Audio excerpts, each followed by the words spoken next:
everyone thinks Pelicase, you think of the big kind of suitcase, briefcase size. We've got little small ones. I know you've got an OtterBox as well, which is similar.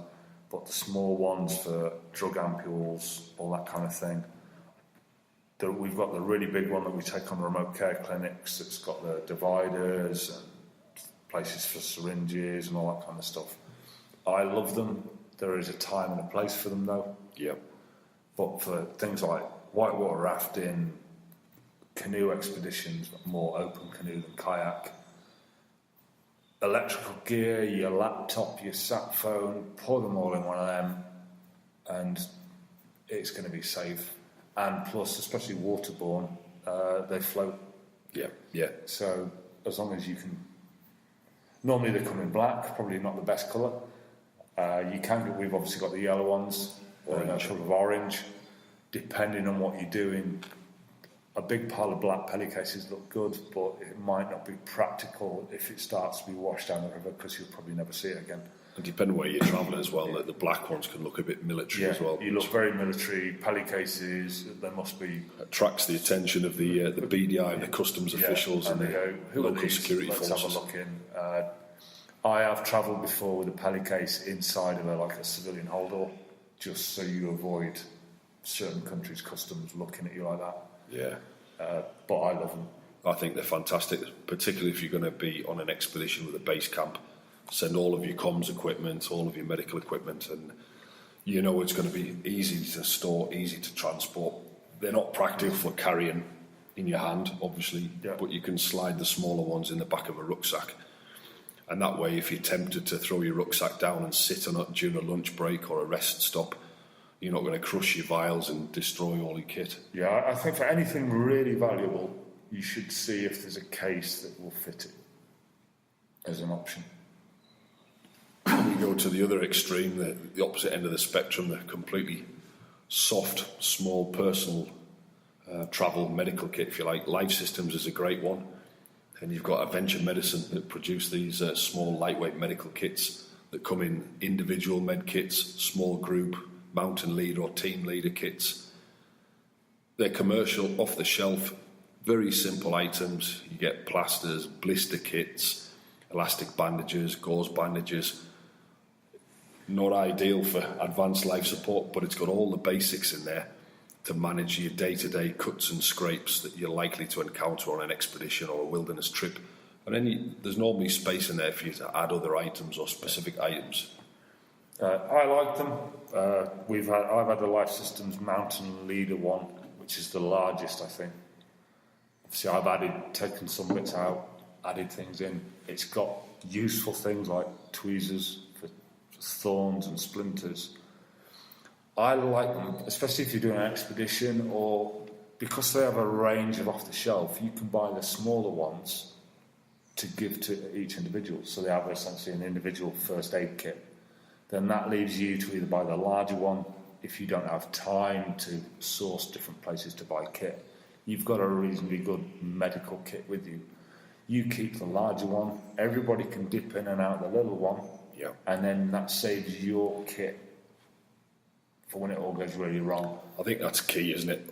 Prior to going on any expedition, communicate with the clients, communicate with who you'll be caring for, and ensure they deploy with their own personal medical kit, with general items, as we've just mentioned, but also with their own personal medications, so that there's no surprises, everything's labelled, they know how to use it, and they don't become a drain on your central resources. Yeah, and the Life Systems, they're not designed to be a intermediate or advanced trauma kit. They are essentially a well-stocked first aid kit with some specific items for the outdoors, a bit of pain management, some antihistamines, that kind of thing, depending which model. And the way they're packed, if you throw in your rucksack and sit on your rucksack at a rest stop, there's nothing really in there that would break. Yeah. In some of them there's syringes and needles, you've got to be a little bit more careful, but in general they're fairly robust. And they're good. It ultimately depends on, back to your planning, what risks are you going to face? If you're expected to face, you're supporting an extreme parachuting jump into the jungle, a kit like that will not suffice if there's a fracture, etc., etc. However, if you're doing a 17-day hike through the rainforest with a few additions, it would be ideal because it's compact. It's like a medical form. When you unzip it, it folds out. Everything's labelled, which I really like because I love labelling things. Because if you're injured, other people know where to look. Yep. It saves you flapping when under stress. It's like you open it and it's all clearly labelled. And you can upgrade it. You can add your own items, or you can put it inside a waterproof canoe bag, and all of a sudden you protect it from the elements. You can take it on kayaking trips, rafting trips. So to me, they're a really good base from which to develop further. Yeah, it's my go-to platform for on the hill here, without a shadow of a doubt. Personally, I would probably say if I'm on foot or canoe, whatever, I would take one of those smaller kits for everybody else, maybe a larger one for myself, and then I would have additional, according to like the scope of practice, maybe take a smaller pouch with an IV fluid, some pain meds, a bit of the harder stuff that's not covered in that system we used to follow when we were doing maritime security, which the UK police have kind of gone to now. Their med bags, they're all black, but the brown pouches are only for the team medic. So you've got that colour. Interesting to distinguish between the levels. So, and everybody's brief. This is what's in everything. However, the brown ones don't bother opening because you're not qualified to open them. Yeah. And it was kind of to distinguish the difference. So that's a great idea. To me, I like that. I would take that and then maybe have a separate pouch which has got whatever pain management, analgesia, that kind of thing in. So here we go then, your separate pouch. Your top 5 go-to items to add to a basic kit. I'm going to go for a tourniquet, a commercial tourniquet, probably a cat tourniquet, only because I've used them in anger a few times. They're robust, they're lightweight, and tourniquets are actually quite hard to improvise. To get enough pressure to stop an arterial bleed or a catastrophic hemorrhage quick enough, I think, given the size and weight, it's worth taking on like kit. You don't. I know there's ways of making improvised tourniquets. You don't have time. You don't have time, and it's also, can you get enough pressure on? And then by the time you've got it on and you just about stop the bleed, it snaps or something goes wrong. Like you say, for the weight, the size, put a cat. And you don't have to be in a tactical environment. It could be a traffic accident, it could be an industrial accident, a fall from height, somebody lacerates themselves with a machete, or a wild boar runs out and gores you. It could be anything. Duct tape is my number 2 go-to item, because there's not many things you can't manufacture with duct tape, from splinting or immobilising limbs to creating bowls to scoop water out of streams. You can put it over bleeds, you can protect wounds. Duct tape is just an incredible addition. You don't have to take the whole roll. You can wrap it round your walking poles, wrap it round your Nalgene bottle. So every piece of kit in your bag might have 2 or 3 metres of duct tape. It's not going to take up any more space. It's light enough, but it just gives you that flexibility and practicality to improvise almost anything. Next one I'm going to go for is the nasal pharyngeal airway, or the nasal trumpet, whatever you want to call it, the NPA. I know you can improvise with manual techniques, but we're not going to hold a chin lift or a jaw thrust whilst carrying a patient down a mountain. Equally, I'm probably not going to carry a whole bag to intubate or carry a selection of King tubes. But an NPA, if the patient recovers consciousness while you're carrying them down the mountain, they're not going to gag on it, they're not going to choke on a vomit and aspirate.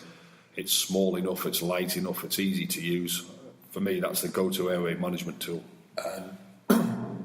Would you carry a full range of sizes or just the one? Because I know Americans, they go for the 28 French in their IFACs. Yeah.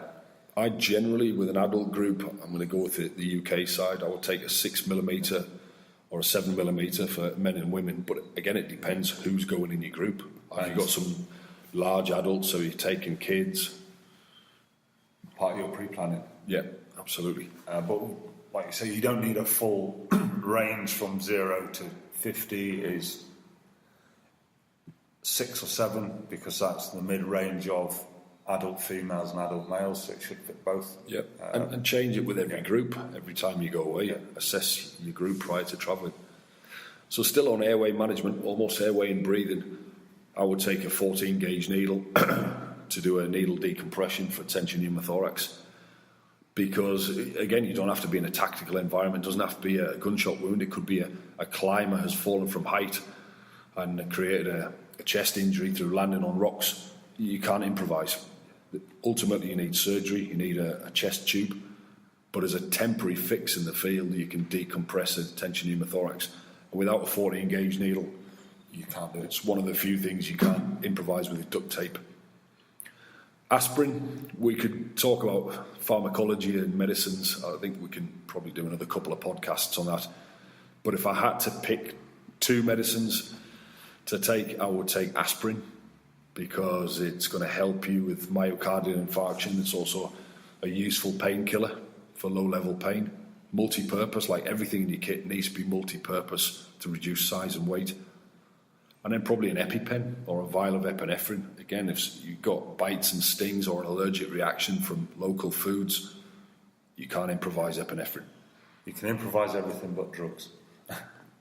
So they're my 5 go-to if I had to add small, lightweight items to a commercial kit. The only one I would possibly consider would be a large, almost 20, 30 mil syringe, just as a form of suction. Possibly. I like it, yeah. Or to flush eyes out or irrigate wounds. Under pressure, kind of that thing. Yeah, a multi-purpose syringe that we can large enough to just do enough of a bit of a suction. Obviously, if your fingers aren't working, because I don't like putting fingers in people's mouths. But you've got the syringe for that, to flush wounds, like you say, that kind of thing. Yeah. And you can put your tape around your syringe if needs be. I like it. Anything cylindrical can carry duct tape. So that if you go into a base camp, if you go on a vehicle-borne expedition, you can probably take all of your diagnostic gear, take in a pelly case, stuffed in the top lid of the rucksack. But if you had to climb up the mountain, there's a couple of diagnostics things in the kit that I'd probably discount. For me, everyone's got their own approach, but I would get rid of the BP cuff. Providing somebody's got a radial pulse and they're coherent, I've got a rough idea what their BP is. Oh, and it's adequate perfusion to the brain. If you've got radial, why do you need a BP cuff? So unless we're dealing with hypertensive patients and we've got the medicine to manage that, if we're talking about shock, dehydration, etc., do we need a BP cuff? Probably not. We can look at their skin colour, temperature, their neurological status. Glucometer. Very useful tool, particularly on long expeditions. Anyone can become hypoglycemic. Give them some sweets and they're not hypoglycemic. Really, instead of a glucometer, if weight and size is really restricted and you need to take something out, you can probably replace a glucometer by taking a good history and looking at the signs and symptoms of the patient. You can treat it with some glucose gel and hopefully they're going to recover. It's not going to tell you if they're hyperglycemic, but then you can probably go into the patient history and identify. I think the problem, because we see obviously Kayak at Tanango, you see medical groups attached to tourists. They've got a full trauma bag that they take from their ambulance job. I think it's because that's how they're trained and they follow that procedure. Dr. C, A, B, C, D, F, G, whatever system they follow, they can't think outside of the box almost. But it's like, you need to know the blood pressure. Or has he got a pulse?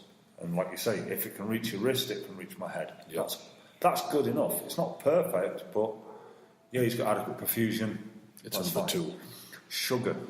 The classic, well, if you actually speak to your patient, when did you last eat? Let's look at your signs and symptoms. Possibly it might be because you've not eaten since yesterday. Or here's an interesting one. In the modern age, there's so many different diets out there. Some of them are fads, some of them become mainstream. Ketogenic diet, paleo diet. I've tried several of them. No negative comments on either of them, but the key is when you've got athletes or travellers who back home follow these diets very strictly, and their body's accustomed to it. When they go away on commercial expeditions,